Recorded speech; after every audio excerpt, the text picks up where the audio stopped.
जरा ठहरिए।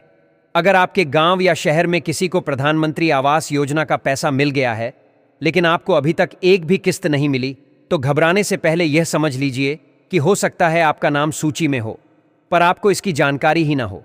यही सबसे बड़ी समस्या है। आज की इस वीडियो में मैं आपको वो 3 अहम बातें समझाने वाला हूं जिन्हें करीब 90% लोग जांचते ही नहीं और बाद में यही कहते हैं कि हमारा पैसा अटक गया, हमारा नाम हटा दिया गया। इसलिए इस वीडियो को अंत तक जरूर देखिए, क्योंकि आखिर में मैं आपको साफ साफ बताऊंगा कि अगली किस्त आपके खाते में कब तक आ सकती है और आपको क्या करना चाहिए। सरकार ने ग्रामीण और शहरी दोनों क्षेत्रों में प्रधानमंत्री आवास योजना के तहत लाखों लाभार्थियों को किस्त भेजनी शुरू कर दी है। कई जिलों में पहली और दूसरी किस्त जारी हो चुकी है। लेकिन असली गलती कहां हो रही है? ज्यादातर लोग सिर्फ बैंक से आने वाले मैसेज का इंतजार करते रहते हैं। उन्हें लगता है कि जब तक मोबाइल पर संदेश नहीं आएगा तब तक पैसा जारी नहीं हुआ, जबकि सच्चाई यह है कि असली अपडेट पहले आधिकारिक वेबसाइट और ग्राम पंचायत स्तर पर दर्ज होती है। बैंक का संदेश कई बार 3 से 4 दिन बाद आता है, यानी पैसा प्रोसेस हो चुका होता है, लेकिन जानकारी आपके मोबाइल तक देर से पहुंचती है और इसी देरी को लोग पैसा नहीं आया समझ लेते हैं। अब यहां एक बड़ा सवाल उठता है, अगर आपका नाम पहले सूची में था लेकिन अब दिखाई नहीं दे रहा, तो क्या आपका पैसा रुक गया? जवाब है, जरूरी नहीं। अक्सर यह स्थिति बदलाव का मामला होता है।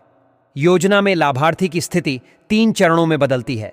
पहला चरण होता है स्वीकृत, यानी आपका आवेदन मंजूर हो गया। दूसरा चरण होता है निधि अंतरण आदेश जारी, यानी सरकार ने भुगतान का आदेश दे दिया। और तीसरा चरण होता है भुगतान प्रेषित, मतलब पैसा आपके खाते की ओर भेज दिया गया। लेकिन समस्या यह है कि लगभग 80% लोग स्वीकृत देखकर ही खुश हो जाते हैं और मान लेते हैं कि अब पैसा तुरंत आ जाएगा, जबकि असल में पैसा तभी आता है जब निधि अंतरण आदेश जारी हो चुका हो और भुगतान प्रेषित की स्थिति दिखे। अगर आप यह फर्क नहीं समझेंगे तो भ्रम में ही रहेंगे। अब आप खुद सोचिए, आप ग्रामीण योजना से जुड़े हैं या शहरी योजना से, क्योंकि दोनों की प्रक्रिया एक जैसी नहीं है और आगे मैं दोनों को विस्तार से समझाने वाला हूं ताकि आपको कोई भ्रम न रहे। ग्रामीण प्रधानमंत्री आवास योजना में राशि आमतौर पर 3 किस्तों में मिलती है। पहली किस्त नींव डालने के लिए दी जाती है। दूसरी किस्त तब मिलती है जब दीवार और ढांचा तैयार हो जाता है, और तीसरी किस्त छत डालने और अंतिम काम पूरा करने के लिए जारी की जाती है। लेकिन यहां एक बहुत महत्वपूर्ण बात है जिसे लोग नजरअंदाज कर देते हैं। अगर आपके घर का भू चित्रांकन या जियो टैगिंग सही समय पर नहीं हुआ तो अगली किस्त रुक सकती है। कई लोग निर्माण तो शुरू कर देते हैं, लेकिन फोटो अपलोड या तकनीकी सत्यापन पूरा नहीं करवाते। सिस्टम में जब तक यह अपडेट नहीं होता, अगली किस्त जारी नहीं होती, और फिर वही शिकायत, सरकार ने पैसा रोक दिया। अब बात करें शहरी योजना की, तो यहां प्रक्रिया थोड़ी अलग है। शहरी क्षेत्र में अनुदान की राशि कई बार सीधे लाभार्थी के बैंक खाते में अलग से नहीं आती, बल्कि उसे आरण की मूल धनराशि में समायोजित कर दिया जाता है। यानी आपने जो होम लोन लिया है उसी में से सब्सिडी घटा दी जाती है। लोग यह समझते हैं कि पूरा अनुदान नकद खाते में आएगा, लेकिन जब बैंक बैलेंस नहीं बढ़ता तो उन्हें लगता है कि पैसा आया ही नहीं, जबकि वास्तव में सब्सिडी उनके लोन अमाउंट से एडजस्ट हो चुकी होती है। यही वे बारीकियां हैं जिन्हें समझना बहुत जरूरी है, वरना भ्रम बना रहता है। आगे मैं आपको बताऊंगा कि किस स्थिति में किस्त अटकती है, नाम सूची से क्यों गायब दिखता है और अगली किस्त आने की वास्तविक समय सीमा क्या हो सकती है, ताकि आप किसी अफवाह का शिकार न हों और सही जानकारी के साथ अपना हक पा सकें। इसी वजह से शहरी योजना में अनुदान की राशि आपके बैंक बैलेंस में अलग से दिखाई नहीं देती। बहुत से लोग पासबुक अपडेट करवाते हैं, बैलेंस चेक करते हैं और जब रकम नहीं दिखती तो तुरंत मान लेते हैं कि पैसा आया ही नहीं, जबकि असल में सब्सिडी लोन की मूल राशि से घट चुकी होती है। इसलिए घबराने से पहले यह समझना जरूरी है कि आपके मामले में पैसा सीधे खाते में आना था या लोन में समायोजित होना था। अब सबसे जरूरी बात, अगर आपका पैसा अभी तक नहीं आया है तो इसके आमतौर पर 3 बड़े कारण हो सकते हैं। पहला, आपका आधार नंबर बैंक खाते से लिंक नहीं है।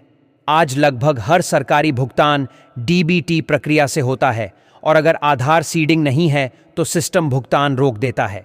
दूसरा कारण, आपका बैंक खाता निष्क्रिय हो सकता है।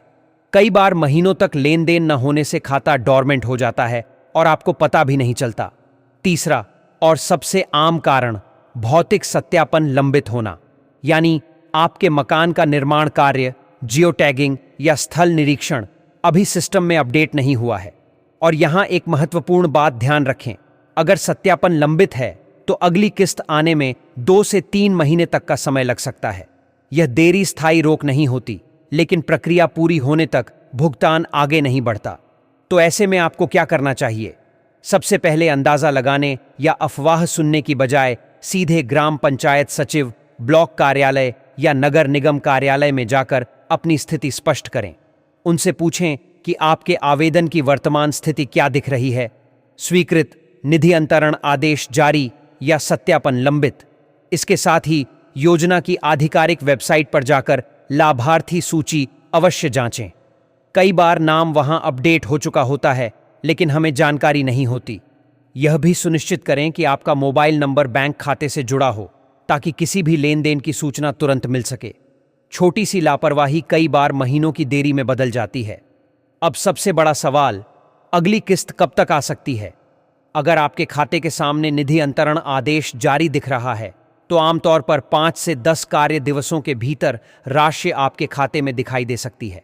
हालांकि छुट्टियों या तकनीकी देरी के कारण थोड़ा समय आगे पीछे हो सकता है, लेकिन अगर स्थिति अभी भी लंबित या सत्यापनाधीन दिख रही है, तो पहले उस प्रक्रिया को पूरा करवाना अनिवार्य है। जब तक सिस्टम में अगला चरण सक्रिय नहीं होगा, तब तक भुगतान जारी नहीं होगा। दोस्तों, अपना घर बनाना सिर्फ एक सरकारी योजना का लाभ नहीं, बल्कि हर परिवार का सपना होता है।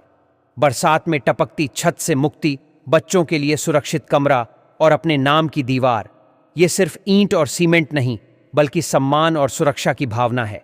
और कई बार सिर्फ एक छोटी सी तकनीकी गलती के कारण यह सपना कुछ महीनों के लिए रुक जाता है। इसलिए सही जानकारी ही आपकी सबसे बड़ी ताकत है। अगर आपको यह जानकारी उपयोगी लगी हो, तो इस वीडियो को जरूर साझा करें।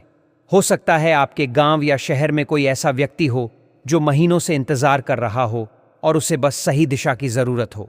और अगर आप चाहते हैं कि मैं लाभार्थी सूची जांचने की पूरी प्रक्रिया कदम दर कदम समझाऊं, ताकि आप खुद अपना स्टेटस देख सकें, तो अगली वीडियो के लिए कमेंट में जरूर बताइए। आपकी एक टिप्पणी किसी और के घर का सपना पूरा करने में मदद कर सकती है। धन्यवाद।